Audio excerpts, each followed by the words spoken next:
Welcome to The Secret Truth. I'm George Butler. On the line from Bristol, England is Tony Gosling. Welcome back to our program, Tony. Hi again there, George. Thanks very much for inviting me on. Interesting, this Bilderberg conference is something, of course, I've been following for a long time, since I used to do it with Jim Tucker. Met in 2000, and we were covering it again in 2003. And I went again in 2016 just to make sure I was at Bilderberg for the Brexit referendum. And, of course, the project for the European Union, the common market, the Treaty of Rome is very much tied up with Europe. So this is an attempt really to make a United States of Europe, modelled on the US of A. So the idea, of course, during the American Civil War, one of the parts of it was getting rid of slavery, but another very important part was focusing power in Washington. And this is exactly what the EU is doing right now, and what Bilderberg is trying to do with the EU in Europe is focus power, concentrate power. And amazingly, there are supposedly millions of people that think the idea of concentrating power in the hands of a wealthy, ruthless elite is a good idea, George. Well, I tell you what, they were anti-Brexit, aren't they? You can tell that. One of the large over there, Adonis over there, one of the large is anti-Brexit from the word go. Well, the Daily Express in the UK has covered this story, and I was chatting with some of the Bilderberg watchers who were speaking to the editor of the Daily Express, and the editor had never heard of Bilderberg, didn't know anything about it, and was rather shocked. He called it a Remainer Fest. In the newspaper on Friday, and so there's been a bit of coverage. It's good to see some of the mainstream press in the UK, and anyway, the pro-Brexit press covering Bilderberg for a change. The other thing they did is they exposed the secret participation of Prince Charles and the Duke of Edinburgh over the years.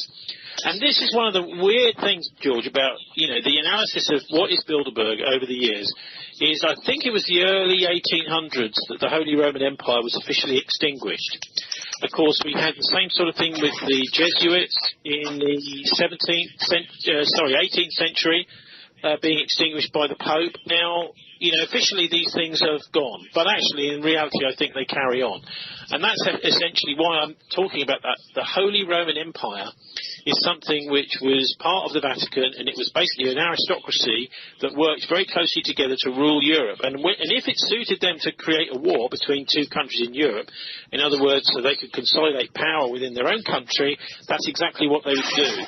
And this is one of the things that struck me, looking at the participation of Prince Philip and Prince Charles, is that this aristocracy, the top of the aristocracy nowadays, is an integral part of Bilderberg. We've got the Dutch king there today in Montreux, and I think also the venue of where they are this year is fascinating. I think the location of Montreux is fascinating because Switzerland is Swiss France, I suppose we could call it, Swiss-French area, around Lake Geneva. Switzerland is very much a centre for finance, as we know, with money laundering right the way through the Second World War, doing foreign exchange for the Nazis through the Bank for International Settlements in Basel and through UBS and various other banks in Switzerland. The Swiss preparing the plague bacillus, as Winston Churchill called it, train of Bolsheviks to inject into Moscow at the time of the Russian Revolution. The Swiss are very much tied up with intrigue in Europe. The other thing I discovered just recently is that the Habsburg Empire is alive and well in the personality of Karl von Habsburg. He's, as the president, is just elected the president of something called the Pan-European Union, which has been going since 1923. And it's one of the first organisations that the stated aim was the unification of Europe into one political unit.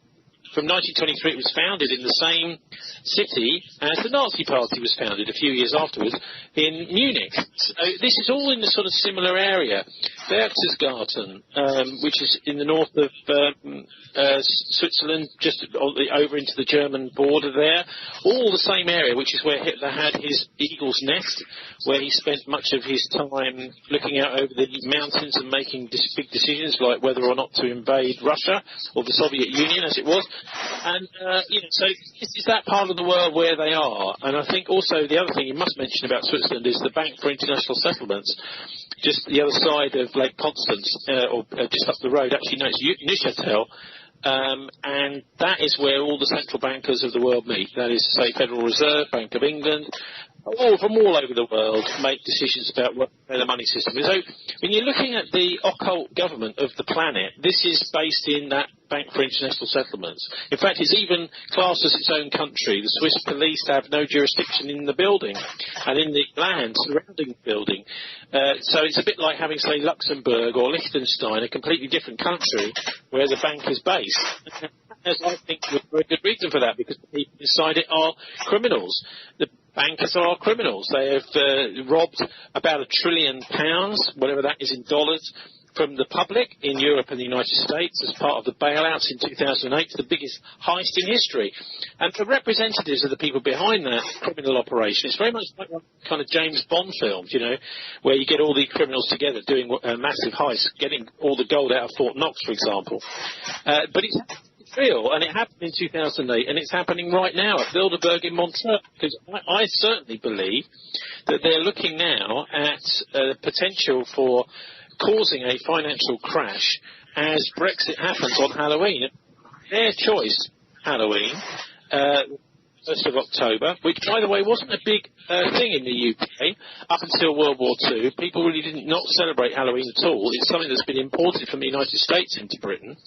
But everyone in the UK obviously knows what Halloween is, and that it's the night that the souls or spirits of the dead are supposed to reappear. And that is a perfect time, of course, for nasty actions from people at the Bilderberg. I think very easily and most likely be some sort of financial disaster to come when Britain finally exits the euro. And the reason basically Bilderberg and Brexit are absolutely tied together. They are the people that wanted and have been lobbying, trying very, very hard to stop Brexit. And we had the announcement of the resignation of Theresa May, although she's not actually resigned. She's going to sign off Trump for some weird reason, which may mean that she's going to be signing documents while Trump is here, and that the next Prime Minister will know nothing about, which, is the usual dodgy stuff that these people get up to. But I just think that's effectively what they're going to do. They're going to make those sorts of arrangements with the Prime Minister. One of the things we found out, fascinating thing, George, I was listening to Radio 4. There was one of the backbench Tory MPs phoned in the day, it was a week ago, when May announced that she was going to resign in a week, 2 weeks' time. And they said, all of the Brexit negotiations were carried out through Philip May, her husband. None of the MPs could contact Theresa May. She just simply wouldn't pick the phone up.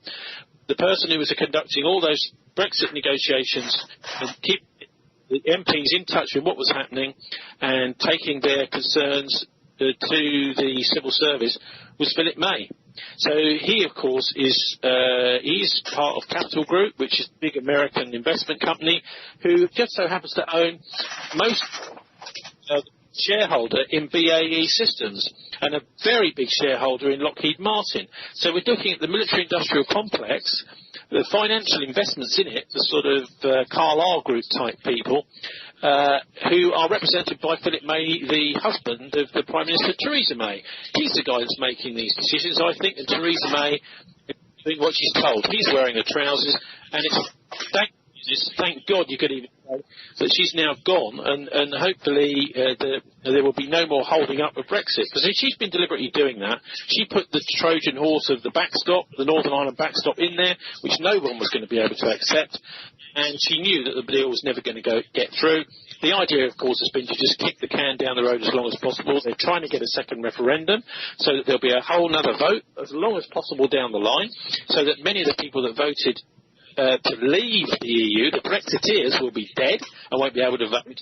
And a lot of the young people who've been being hit by social media, the weaponisation media, will be able to vote.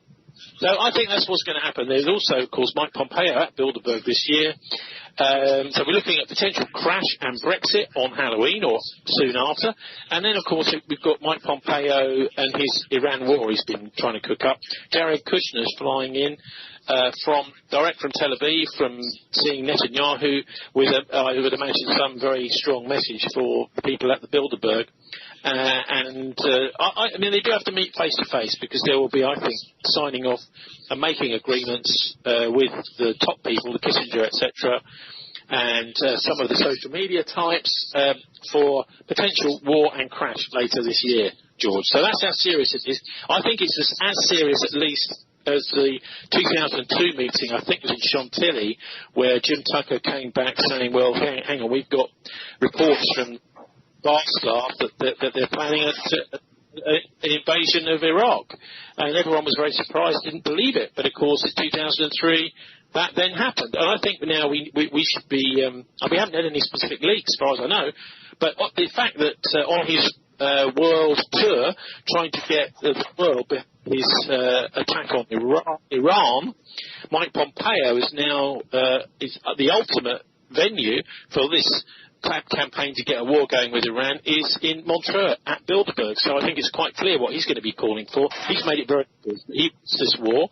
The only trouble is he's a Christian Zionist, which means that he's slightly, shall we say, a little bit unhinged about this. He thinks that what he's doing is God work. And this is always very dangerous. We've heard a lot about, the Muslim fundamentalists, the dangers of that.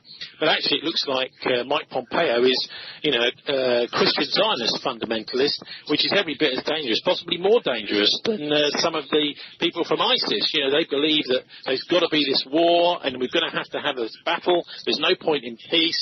So, that's one of the reasons we haven't had peace in the Middle East is because of the whole Christian Zionist philosophy, George. Yeah, Jared Kushner is there along with Pompeo and two members of the National Security Council, and in addition, the Pentagon has sent two senior officials, their top military strategist and the technical advisor for AI. So they're getting ready to go into Iran. Or will you think a surgical strike might be possible? Listen, I would suggest that they will be trying some kind of false flag of whatever sort. Maybe even a nuclear one, George, who knows. But something that they can then say is all Iran's fault, and then they can have some sort of casus belli to try and start the war. Of course, the media war machine, the spearhead of the war machine, is also at Bilderberg. And they're not reporting what is being said in Bilderberg. They are part of the conspiracy. They are now the spearhead of the war machine. So in other words, to get the politicians around the world and the ordinary members of the public, and of course the editors and the journalists to get behind a war, they need to con them. They only need to con them for a few days or weeks. I mean, we've seen recently, haven't we? There was that missile strike cruise missile strike on Syria a couple of years ago after the so-called Duma chemical weapon. And it turns out that actually the OPCW, the chemical weapons organisation, actually suppressed a report which was saying that it was nothing to do with the Syrians. Right. So what they do is they'll con you into thinking, something dreadful has happened and X is behind it, in this case Iran, and then they'll retaliate for something that actually never happened. This is very much like the beginning of the Vietnam War, the Gulf of Tonkin incident, which I'm sure many of your listeners know about. Now, after the event, we can see. So they'll be trying something like this, I think, with Iran, George. Right. There have been broadcasters that have been using the attack on those oil tankers in the Persian Gulf as legitimate attacks by Iran. I've heard them actually say that. That's right. And of course it is possible that the Iranians are sending a signal saying, look, this is what can happen around here if you start getting silly. Because, of course, nobody was actually hurt in these attacks, and it was just a very strong signal being sent to the people that own the tankers, the people that like to get their oil coming through the pipeline, that, that is very readily repairable, the pipeline attack by drones. But, either side could have been behind that, George, honestly. We just simply do not know. these things are shrouded in secrecy, and it's the sort of exercise that could be taking place to sort of prepare the public for demonising Iran. And that, I mean, as we've said before on this program, that you get a conflict between Iran and the US or Israel. This is very soon going to bring in the Russians. I mean, what happens if a whole load of Russian transporters arrive in Tehran and suddenly the Americans are facing Russian troops in Iran? That's quite feasible that might happen. The same sort of thing could happen with the Chinese. China is absolutely keeping its beady eyes very closely on this Middle Eastern conflict. The United States and Britain and the West generally, NATO particularly, have lost in Syria. They've lost that particular battle. They were trying to take over the country and they failed. And so that sent a very, it's like the road to Damascus. We've said that. But what we see is the West is not giving up at all, and they're actually doubling down because I think they've got to keep their war going in order to keep their credibility going. And actually they're sort of into a bit of a maniac phase. One thing I also must talk about a little bit here is this report which was in the Financial Times a few weeks ago, which is about the Israeli Pegasus 3 software. I mean, I don't know if you've come across this story, because nobody else really covered it, only the FT, George. What are you saying? Go ahead and expand on that. It's a company called NSO. It's a technical group over in Israel, and it's built a $1 billion business with software that can hack an iPhone and WhatsApp, offering Israel a diplomatic calling card. But it's also been accused of helping repressive regimes spy on dissidents, and it's a brilliant report. But what it shows you is that we don't really need to be worried about Huawei. We need to be worried about Android, because this software is using the operating systems on our phones to steal information from journalists and lawyers. So, for example, to give unfair advantage in court cases, to enable legal action to stop stories coming out which are disadvantageous to someone who's rich and powerful, and possibly even involved in the murder of a journalist in Mexico, which is another thing that this article is alleging. So we need to be extremely conscious that whilst everyone is talking about Russia and the dangers of Russian hacking, actually the Israelis have been selling this software to repressive regimes all around the world. And it's quite feasible that it's being used to help murder journalists. I don't know why this story has not really got any traction, even though it's a full-page story in the Financial Times, and it was reported on the BBC World Service too, but almost nowhere else. Even though what it's exposing is basically Google. Yeah, so Google and Android is totally compromised.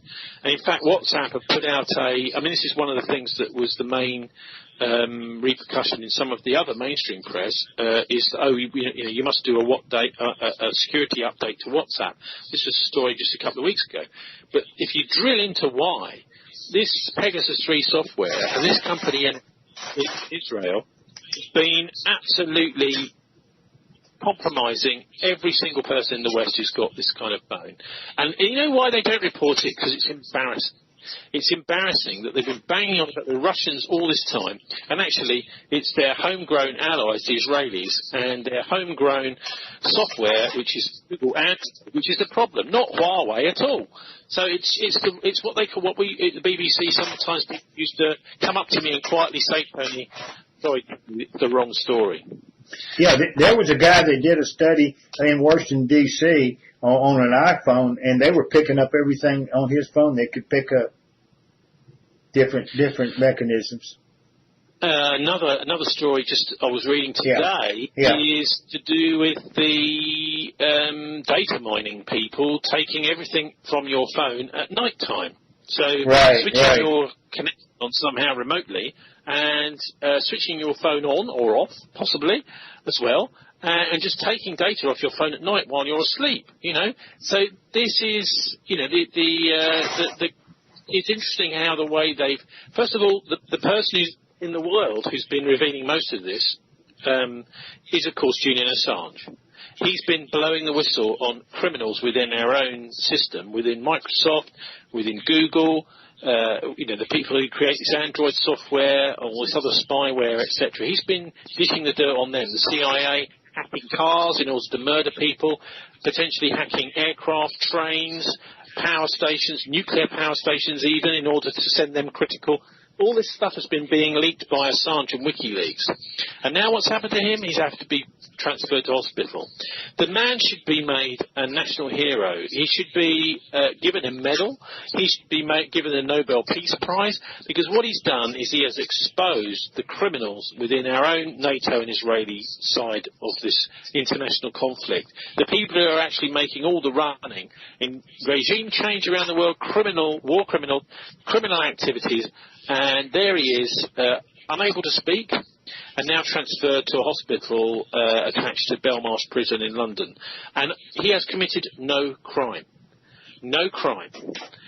So that's where we are. We're in literally a totalitarian dictatorial system. And now it looks as if the criminals in charge are going to do everything they can to create a massive financial war later this year in order to try and get themselves out. And that, I would suggest, will be triggered by this false plan. And that's why we've got so little reporting of Bilderberg. Just a bit of stuff in the Daily Express. Even the Daily Mail online didn't put anything in the paper. I did check it today. Nothing in the actual newspaper itself. So they want to keep the public ignorant, George. Right, exactly. Some of the topics are really funny, like the ethics of artificial intelligence, the weaponization of social media that they're doing. You know what I mean? The very subjects that they have here are the ones they're guilty of. Little projection, right? Huh? You hit the nail on the head. What they're doing is the things that they are guilty of, they are accusing others of. Right. There's a name for this. Projection. Yeah, and it's the behaviour of a psychopath. Yes, exactly. So this is a little bit, I mean, anyone who knows anything about psychiatry, psychology, knows this. These people are sick. They need to go to a mental hospital if this is what they're doing. I mean, some of the stuff they're coming out with is unbelievable. They say a stable strategic order. Okay, but they have deliberately destabilised with NATO and the Israelis the whole world, George. Right. They're putting on their thing a stable strategic order. Well, there's also another topic for discussion this weekend is what next for Europe? Well, that's a funny question, isn't it? A good question, because the United States of Europe is falling apart. It doesn't look as if it's going to work. And the reason it's not going to work is almost deliberately been scuppered. At least that's the way I can see it. Because if they had been a little bit more generous with money from the euro and they'd have controlled things, people would have started loving the euro. Everyone would have had the euro. But they're too greedy. The other thing, of course, is China. That's on the list, which has taken over the US role as the world superpower, both financially and potentially militarily too, because they're prepared to fight long wars, defensive wars, and also to get the moral high ground. So the troops and whatever is fighting for the Chinese side will feel that they're doing the right thing, whereas there'll be demoralised troops on the US side, because they'll be feeling, well, we're just trying to take over the world, and of course that's not necessarily, within international law. The Russians, they're on the list, of course. The reason they're there is because the Russians won't do what we tell them to. Right. They're an independent force. No independent thinking is allowed, of course, in this new world order. The future of capitalism, well, that's another funny one too, because capitalism died in 2008, but according to anybody who knows anything about economics, there has been no real capitalism since 2008, because all the money in the world is funny money. It's all quantitative easing made up out of nowhere, backed by nothing. And that's the only thing that's been keeping things going. So, what's the future of capitalism after the post-Brexit euro-dollar crash? Right. Hey, there's a seminar this month in Washington, and the name of the seminar is The Crony Capitalism. Yeah, it's going to be held at a group up there in D.C. Yeah. Another on the agenda is Brexit, which of course is all about blowback for trying to politically unite Europe by stealth. They try to do it by stealth, and so they've had blowback, which means that, Brexit and other countries are going to follow. I don't know if you noticed, but the Catalan leader was elected as a member of the European Parliament, and Brussels have said, oh, well, he can't stand, he's going to go to jail instead. So this is how EU works. If they get somebody who's elected that they don't like the look of, or the shape of, or the politics of, well, he's not allowed to take up his seat, like the Puigdemont, as I think is his name, from Catalonia. Okay, so you mentioned the ethics of artificial intelligence. This is all sort of sci-fi stuff, but it's real, becoming real nowadays. Well, with killer drones, can there be any ethics? I don't think they can. Boy, I tell you what, that stuff was really bad news, those drones. You know that? They really did a job on everybody. And, you know, of all people, Barack Obama used them more than anybody up to his time. Yeah. So they're deadly, boy. They're bad news. Well, I mean, but the point here is that these drones, you know, as soon as there's any sort of automation of them, they just become like. Oh, this is another thing, George. About you just reminded me, which is James Baker there, who's the head of the War Games Centre at the Pentagon. Right. Now, this is really, really interesting because, of course, all of the stuff they're trying to do around the world, they game it first. Okay, so back in the old days, they used to have board games which were, you know, sort of little hexagon sheets, and they would map out somewhere, they'd have the various units, and they'd fight out these games. This is the chicken hawk generals who've never actually heard of, you know, a bullet fired or a missile fired in any war zone. And they just fight these games. And then over the years, of course, they've brought in computers into these war games. So it's all kind of simulated on a screen. And or virtual reality, of course, sort of, you know, the 3D virtual reality games that so many young people are addicted to because they've got no power in the real world, so they're sold this disc of dreams of power, you know, where they start fighting and they think that they achieve something by it. I mean, it's all psychological, actually, all this video wargaming, and then of course the military use those war games to recruit kids. So you know, you get a good score on a military war game, and you get a letter from the Pentagon saying, right, we want you, Sonny, you know, come and work with us, and you can kill some real people rather than those pretend ones on the war game. But the War Games Centre is really, really important, and that's because they would have been gaming all these conflicts, gaming conflicts with Russia, gaming conflicts with Iran, gaming conflicts with China, and there's a massive problem is that you've got these for-profit companies like Blackwater now who will be bidding in these sorts of scenarios, saying, well, okay, we can win a nuclear war with China. And we've gained it, and we've successfully beaten the Chinese at nuclear war. And they can then sell that game plan, that war plan, to the military. So that's why these wargaming people are so dangerous. In fact, there should be laws and regulations governing what they're allowed to do. Because what they're doing is they're trying all sorts of different ways to win a war on a virtual reality or on a computer somewhere, a computer game. And then when they start winning that war on the computer game, then they start thinking, right, we can win the real war, and they get things started. They're not thinking about the potential millions of casualties, the devastating effect it's going to have on the rest of the world. They're just thinking about, well, this will give us credibility in the next vote, in the next US election, and they're thinking about domestic policy. They're also thinking, of course, about making money out of that war, selling lots and lots of weapons, and gaining lots of natural resources. So the war games people are a dangerous lot, actually. And, you know, historical war games, you're playing Napoleonic war games or something, there's not a problem. But what bothers me is these, you know, people like James Baker are actually starting to sell a winnable war with China, sell a winnable war with Iran, as a salesman to people at Bilderberg. And these are the people that are prepared to, you know, stand to make money out of these wars. So that's a whole other aspect to it, George, which I think is hardly even thought about and considered. And another reason why we could quite possibly expect some sort of false flag later in the year and it will kick off with the Iranians. Mind you, of course, Iran has had, 20 years at least really now to prepare for something like this. And so, of course, they'll be absolutely 100% ready for it when it happens. Right. Charlie Skelton had something to say in this article about Henry Kissinger. And listen to this a second. This is the next to last paragraph. You might not like or admire Henry Kissinger. You might want him strung up for war crimes, but you have to admit he's a heavyweight statesman and historian. He's a psychopath with vision.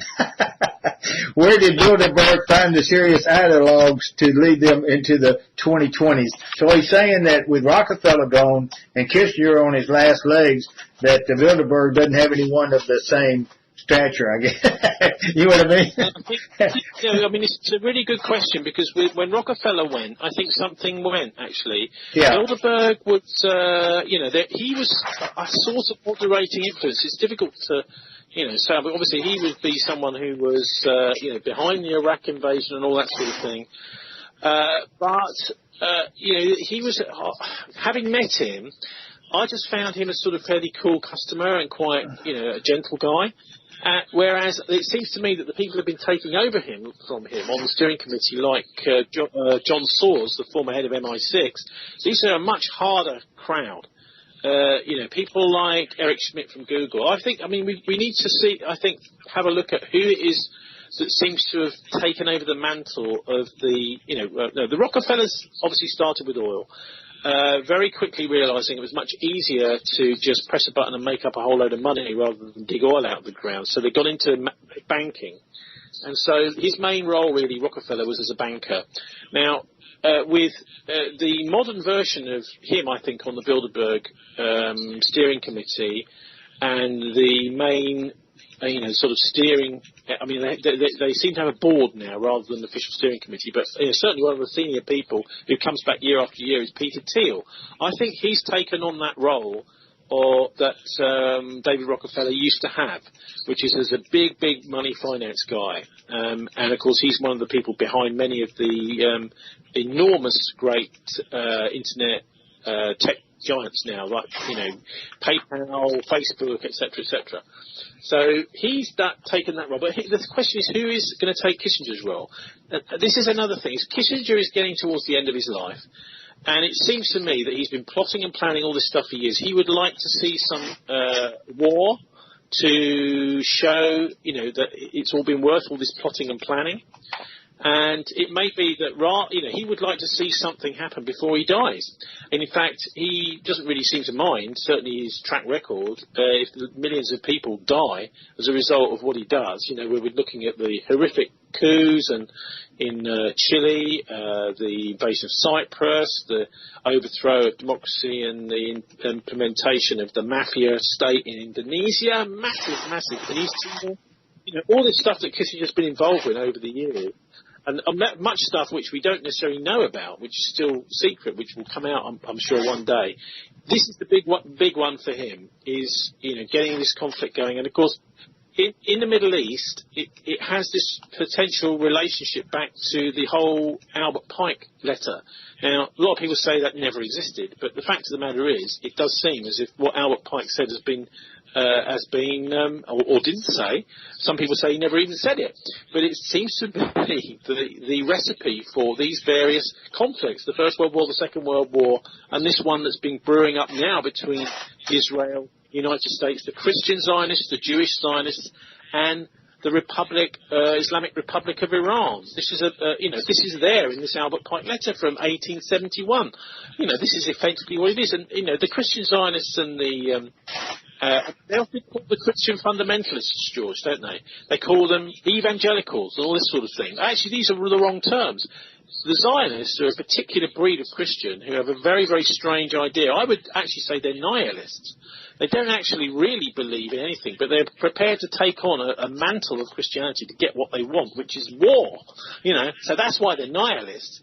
And that, I think, is essentially what's happening with with the takeover as Kissinger starts to get towards the end of his life. He wants to see this through.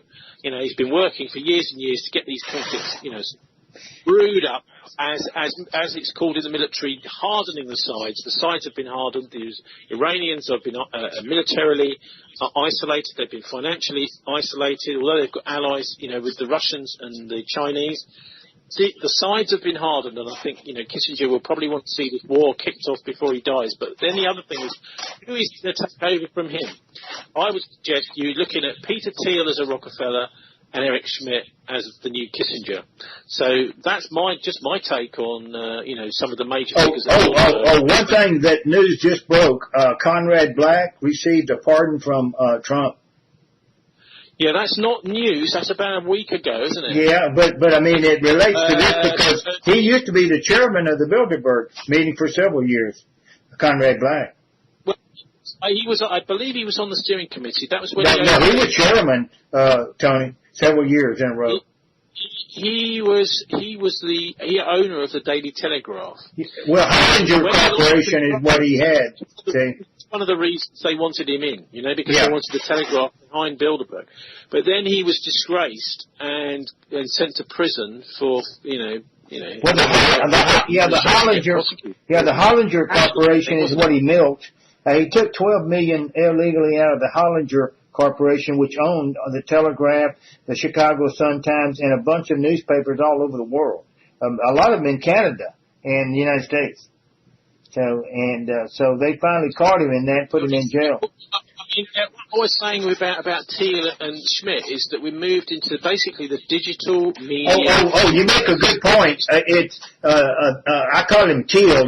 Peter Thiel is like the high-tech Rockefeller maybe, or someone like that. You know what I mean? Absolutely right. He's like a super high-tech, cyberpunk Rockefeller. But what he's doing, he's established this investment company, but Palantir is high-tech intelligence gathering mechanism, right? Basically, they're data miners. They're the people who use that data and tell you what's going to happen with it. Palantir just received an $800 million contract from the Pentagon.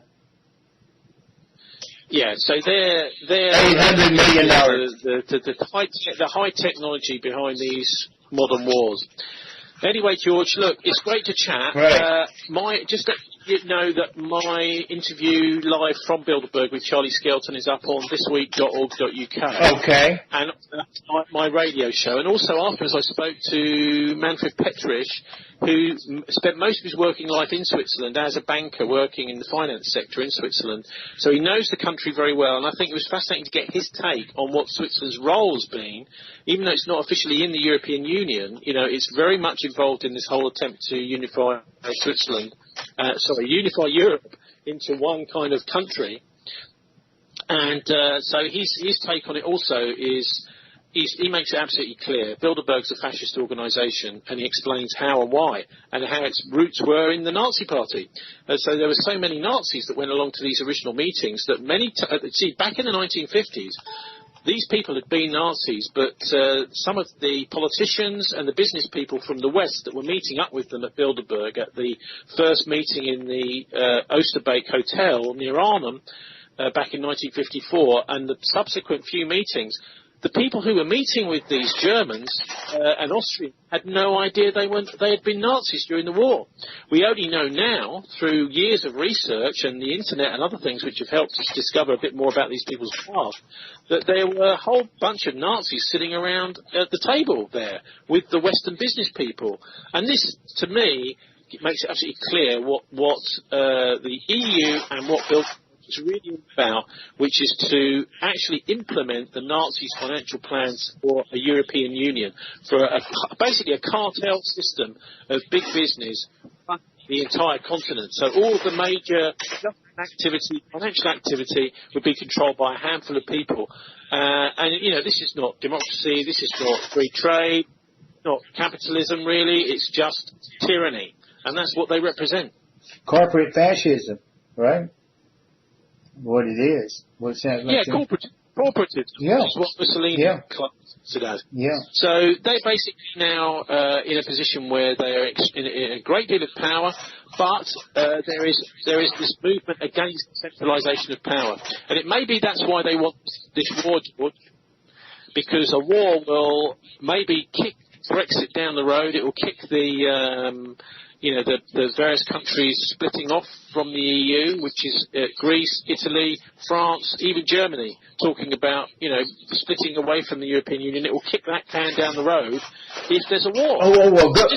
A good point is, those southern tier European Union, they've invited the anti-Brexit people from those different parties, political parties from those countries into the Bilderberg this year. So you're exactly right about that. Telling them what they want to hear, George. They're believing their own propaganda, but the reality is that Europe is turning. The tide has turned. It is breaking up, and I see it breaking up for good eventually. You know. Yeah, good being the word, because, I mean, we can live together, we can trade together, we don't have to have wars, you know, so we'll get along fine. But without Brussels as a kind of millstone around our neck, you know? Right, exactly. That's the way I feel, too. Gotta go now. Okay. Well, thank you very much, Tony. We certainly appreciate all your good work and your hard work. Thank you very much. Okay? Would suggest, great, you know, check out the Newsweek article that Charlie's done, but also have a listen to his report on thisweek.org.uk. I'll put it up on the site. I'll get it up. Okay. All the best, George. Thanks very much. Back to you. Yeah. Cheerio. Bye-bye. Bye. That was Tony Gosling from Bristol, England, and we had a very nice conversation. And Charlie Skelton, that is a friend of his, was writing for Newsweek. And he wrote a very, very good article. We're going to have it up on our site. Go to thesecrettruth.com, and you'll not only see the click-offs for Tony and his site, and he's had Bilderberg.org up and running for a number of years. So Tony's been to some of these. I've only been to one, and that was in Copenhagen 2014, and I actually put on a seminar with Farrell Montgomery entitled We the People Bilderberg, I think the name of it was. Now, let me get back to Tony had to go. He's pretty busy on this weekend. But let's go over just a few things before we sign off for this first hour tonight.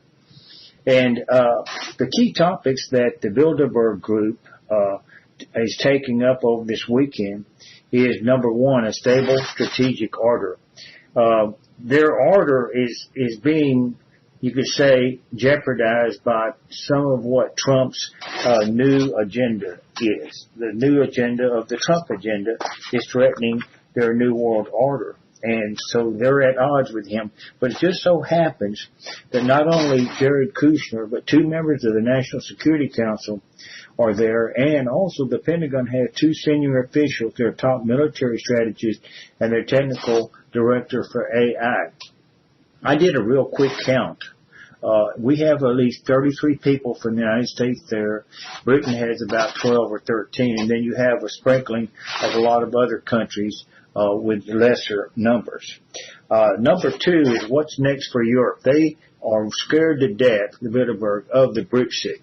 So they're trying to kill off the Brexit movement in UK, and they have several people there. One Lord Adonis is there. He's an outspoken critic of Brexit.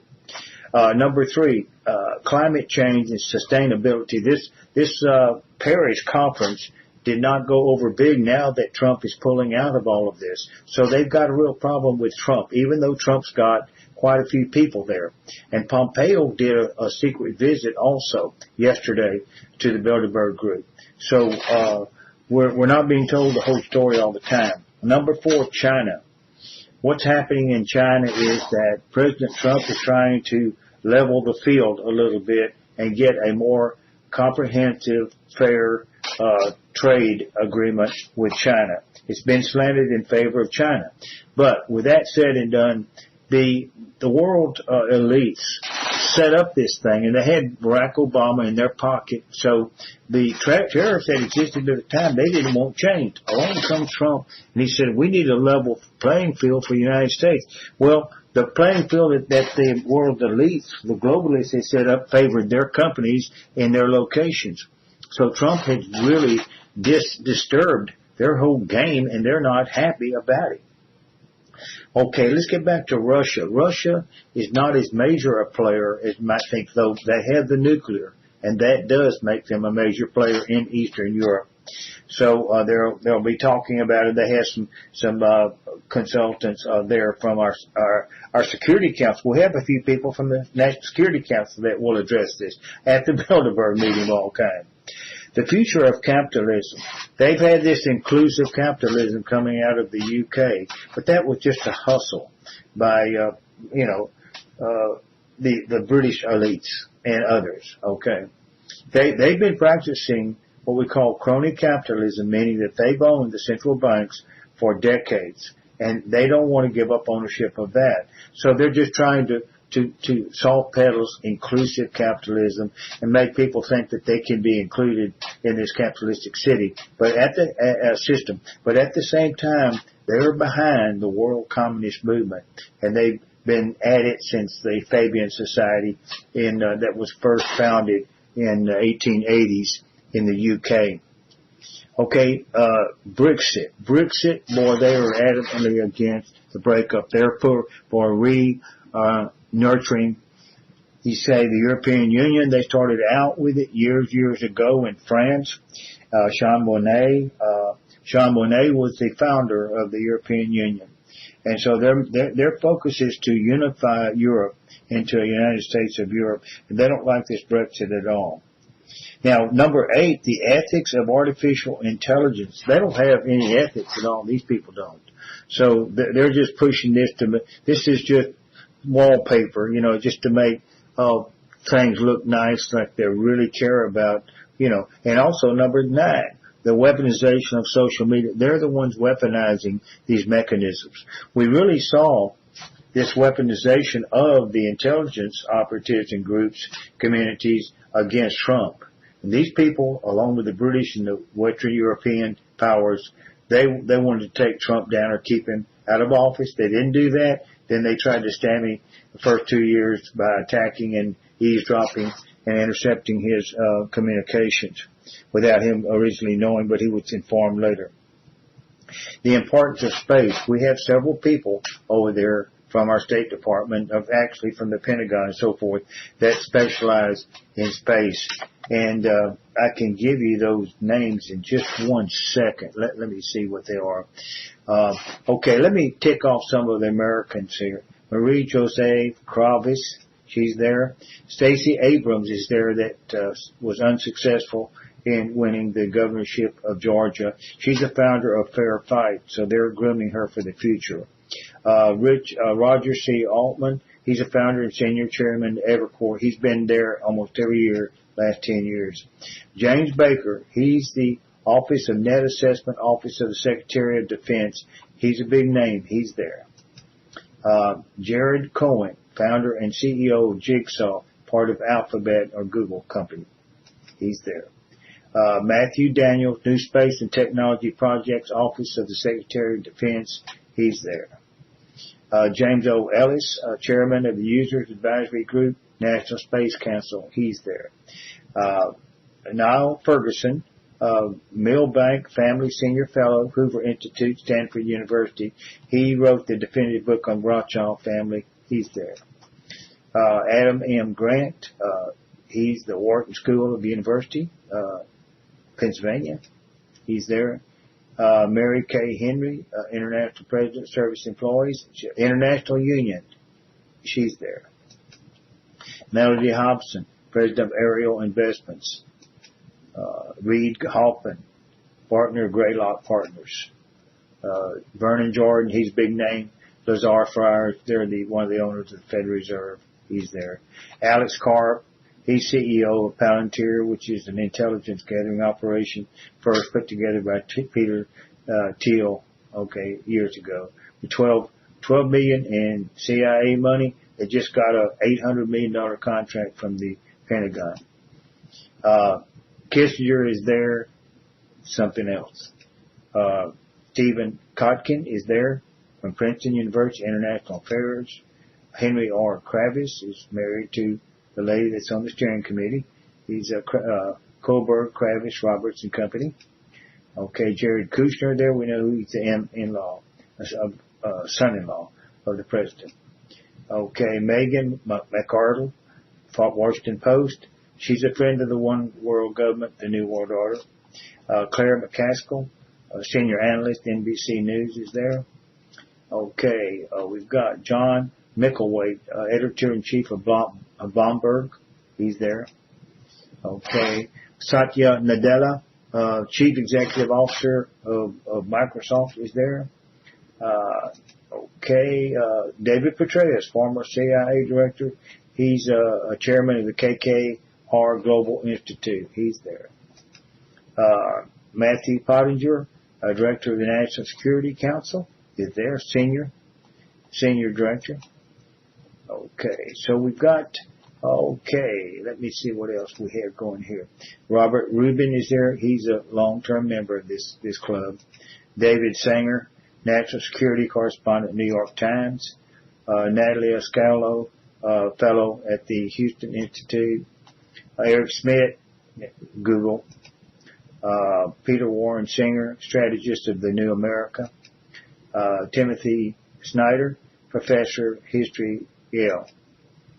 Peter Thiel, or Thiel, is there. Thiel Capital, but he's also founder Palantir. And let's see, Matthew Turpin, Director for China National Security Council. And let's see, Darren Walker, President of the Ford Foundation.